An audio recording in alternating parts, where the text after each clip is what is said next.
MathTacular4 was our most ambitious project yet.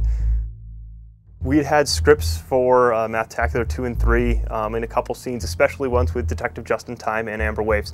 But this was the first time that we had a script that ran from the beginning of the production all the way to the end with a complete storyline.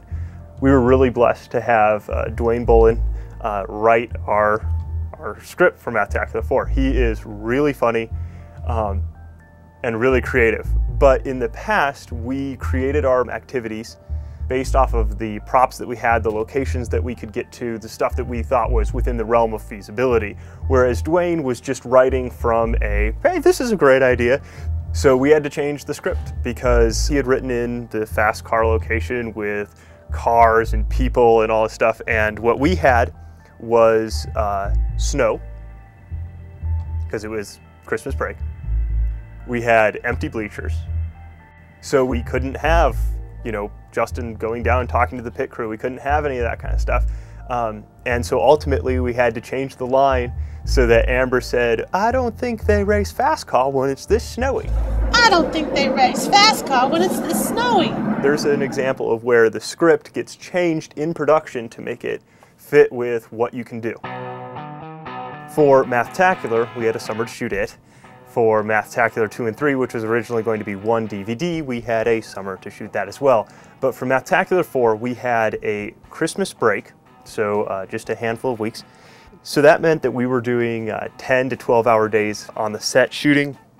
Also to help speed up production, I was using 2 cameras. I'd done that a little bit before, but this was the first time that I had to rely on that as our only way of getting through the production. So I had one camera that was really close in, and another camera that was further out, and then just cut between the two by removing the top bit of footage so that the lower footage could show through.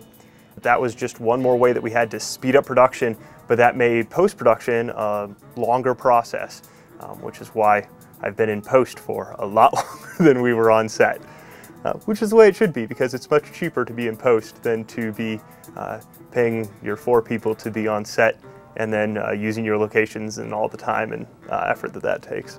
We spent a lot of time filming in a warehouse. I'd come in early, turn on the heat, but we'd have to turn off the heat for filming because it was too loud for the cameras and for the microphones.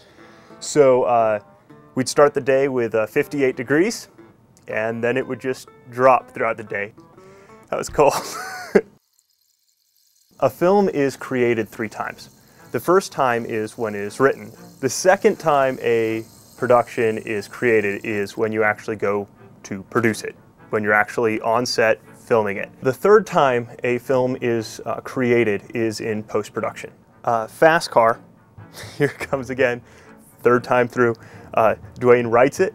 We have to edit it, recreate it for production with the snow and the cold. And then in post, I had to go in and make it work. Since we were using an actual real location for filming, there were signs. There was a alcoholic beverage being advertised on one of the signs, and I said, you know, we can't really do that. So I went in and I digitally masked a new signs onto that. And that was great for the initial faraway shot because nobody was walking in front of the signs, and then the actors started interacting in front of a few of the signs. I had to go in and paste over the background. Then I had to cut out Amber and paste her head on top of it. Then I had to cut out Justin's head and paste his head on top of it. It's not Hollywood, but it works. And you know, that's what you do as a small production team. The hardest part, though, then, is knowing when it's good enough. Because I want it to be perfect. I want it to be Hollywood. I want it to be awesome, but we don't have the time. We don't have the resources. I don't have the skill to do that. So when is it good enough? When is it going to be fun and enjoyable and really communicate the effect? That's a hard balance to figure out. In creating this world, Dwayne created a character called the Disembodied Hand.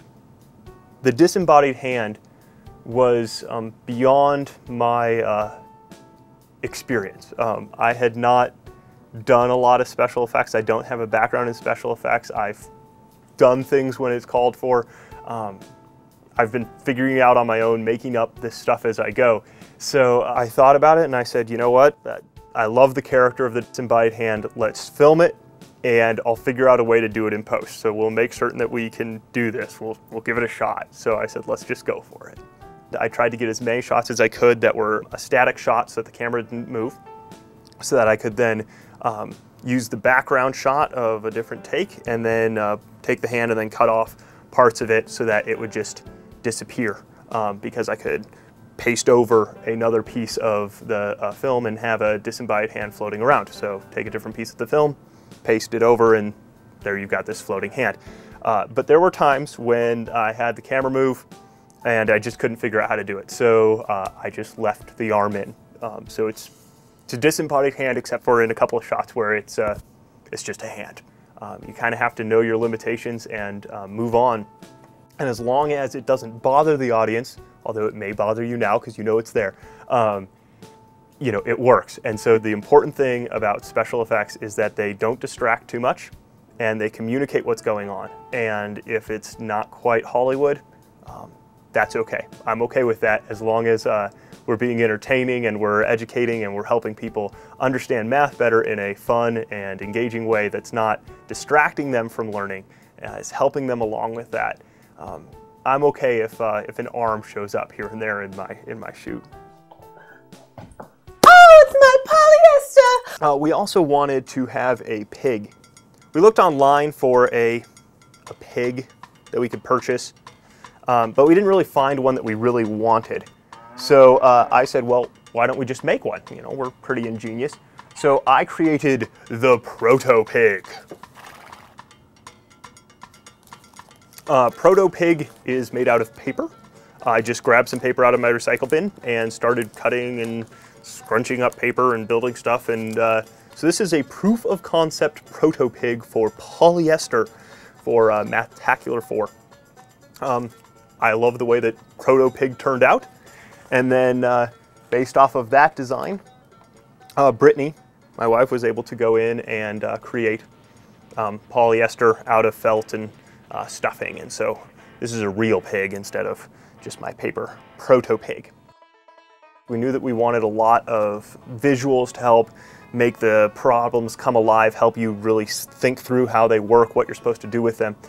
And so I got together with Dave, our graphic guy here, and he sketched me up some stuff, and I threw together a couple graphics, and we put together a cut of MathTacular4 with graphics that I had kind of just cobbled together and put in there. And then Amber took that and she expanded that idea into color graphics with colored numbers to help you understand what's happening with all of those kinds of things. And I had to kind of scrap everything that I'd done and had to start over with Amber's graphics in post. And that was discouraging. That really kicked the stuffing out of me. And I kind of had to take some time to just delete all the stuff that you'd done and start over with Amber's work. And that's just part of the post-production process that can be brutal at times. It can be very, very brutal. Something new with MathTacular4 is the sound that we've added.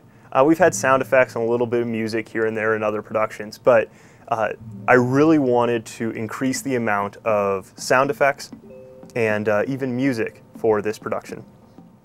So I added a lot more sound effects and built a soundtrack. And then I also created a musical score for every single location. I wanted to have it fit the theme of the place, the feel of the location, and just help enhance that.